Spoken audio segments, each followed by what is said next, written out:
안녕하세요. 최영주 당당내과의원 최원지 원장입니다.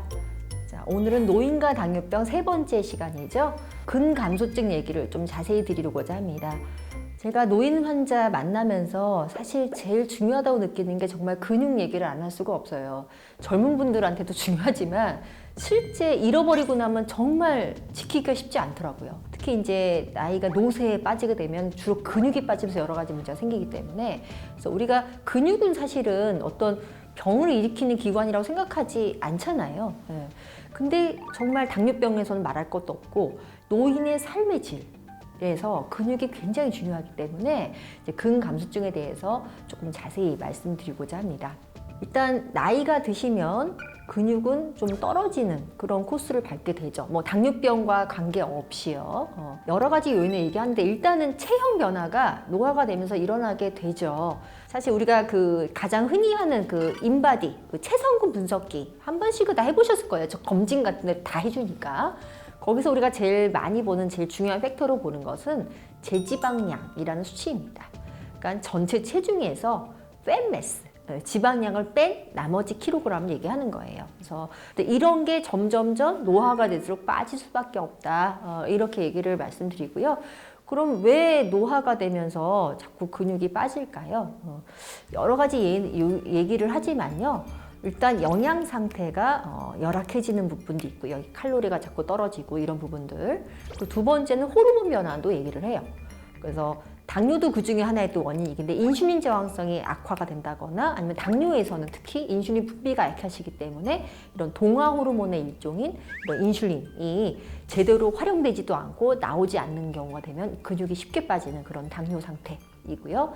또 그리고 여러 가지 혈관 질환도 생기면서 또 염증성 사이토카인, 그러니까 염증 변화, 이런 비만에서도 유발될 수 있는데요. 그런 것들이 이제 전체적으로 영향을 미치면서 근육 자체를 파괴시키고 근육 염증을 유발한다. 이런 얘기도 합니다. 그래서 노화가 되면 사실은 어느 정도는 근육이 빠지게 되는 게 수순이에요. 그래서 우리가 그게 더 심각하게 빠지지 않도록 잘 해야 되는 게 이제 포인트가 되겠는데요. 자, 그래서 근육량을 평가하는 방법은 일단은 스탠다드 방법은 우리 골다공증 검사할 때 쓰는 DXAA라는 검사라는 게 있습니다. 그래서 누워서 사진을 찍어서 방사선을 쬐서 이런 뼈 사진 찍을 때 찍는 건데 그거를 좀 세팅을 달리하면 근육량을 얻을 수가 있어요. 전체 근육량. 그게 이제 사실 스탠다드 방법인데 사실 그거를 사실 매번 찍기가 좀 어렵죠. 그래서 우리가 가장 그냥 편하게, 이제 가장 편하게 환자분이 제일 많이 경험해 보셨을 거는 인바디, 그 체성분 분석으로 하는 것도 사실 활용하기도 합니다. 그래서 그걸 봤을 때 우리가 전체 내 체중 표준에 맞느냐, 더 떨어지느냐, 대지방량이나 골격증은 양이 이런 평균치 안에서 많이 떨어져 있느냐, 그건 그래프로 쫙 나오기 때문에 환자분 보기가 쉬우시거든요. 그래서 그걸로 내 그 감소증이 얼마큼 심한가 이거를 확인해 볼 수가 있겠습니다. 자, 그러면 당뇨병과 근감소증 얘기를 해볼까요?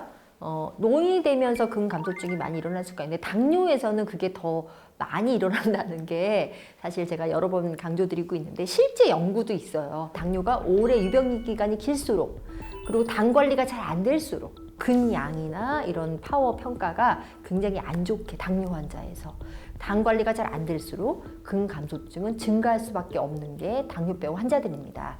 자, 그럼 당뇨병에서 왜 자꾸 이렇게 근육이 자꾸 소실될까요?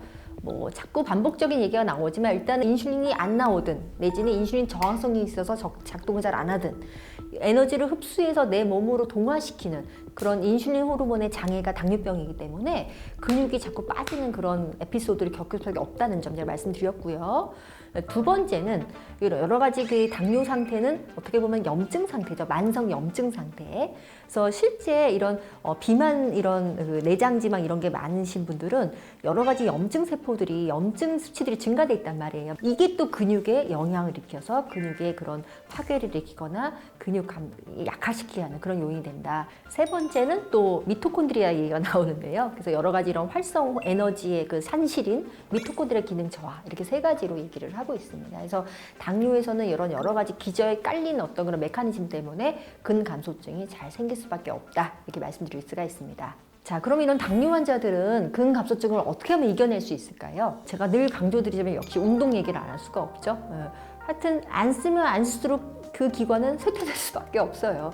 자꾸 활동량을 늘리시고, 그리고 단순히 유산소 운동만 하는 것이 아니라 꼭 강조되는 것이 저항성 운동이죠. 그러니까 우리 근력 강화 운동, 헬스 생각하시면 돼요. 그래서 뭐 스쿼트를 하신다던가 계단 오르기를 하신다던가. 우리가 사실 운동은 크게 두 가지잖아요. 유산소 운동, 무산소 운동.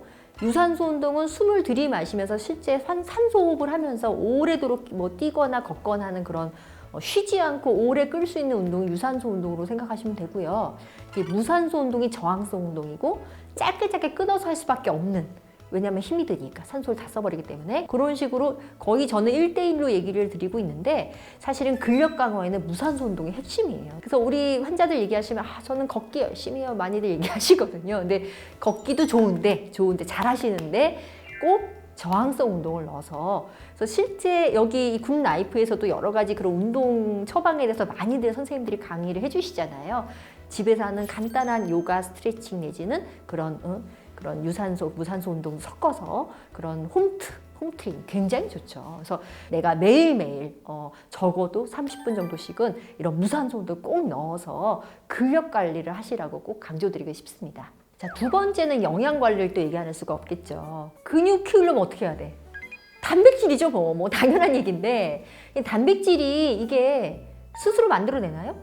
외부에서 보충해줘야 돼요. 사실 전체 우리 하루에 필요한 용량은 총 300g의 단백질이 필요하다고 해요. 근데 이거를 다 스스로 합성해내고 이렇게 할 수가 없기 때문에 kg당 1g 정도 단백질은 매일매일 섭취해 주셔야 된단 말이에요. 안 그러면 근육에 있는 거 녹여 쓴다니까요.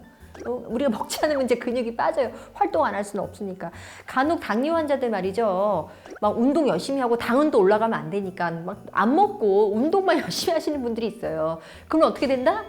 근육이 빠진단 말이에요. 그 아까운 근육이. 그래서 꼭 저는 단백질 섭취를 강조하게 되는데요. 거의 뭐 생선 한두 마리씩은 꼭 먹어라. 생선으로 따지면은 매일.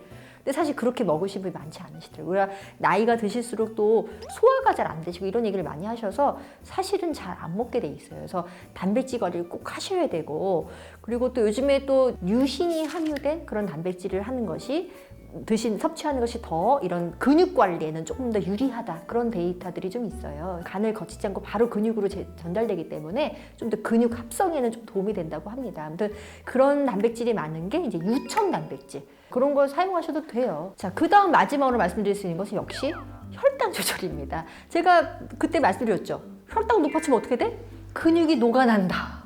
그 아끼던 근육이 혈당 관리 못해서 다 녹아내면 어떡하겠어요. 그래서 우리는 혈당 관리가 철저히 잘 돼야 되는데 너무 타이트한 목적을 가지고 또 너무 괴롭게 하실 필요는 없고요. 그러니까 혈당이 너무 튀지 않게 우리가 잘 관리를 해서, 그리고 실제 환자들이 좀 살이 빠지면, 그러니까 뚱뚱한 분들은 혈당이 올라가면서 살이 빠지는 경우를 이게 좋아진다라고 착각하시는 경우가 있는 것 같아요. 근데 그게 절대 아니라는 거예요. 그래서 근육이 빠지는 거지 기름은 안 빠지기 때문에 또 그런 문제가 있을 수 있기 때문에요. 우리가 혈당 관리를 잘 신경 쓰면서 근육 관리를 하셔야 되겠습니다. 사실 우리가 늘 혈당 관리도 해야 되고 합병증 관리도 참 어렵죠. 근데 사실 이게 다 그냥 실제 매일 제가 강조드리는 내용이에요. 적절한 식사라는 게 뭐야?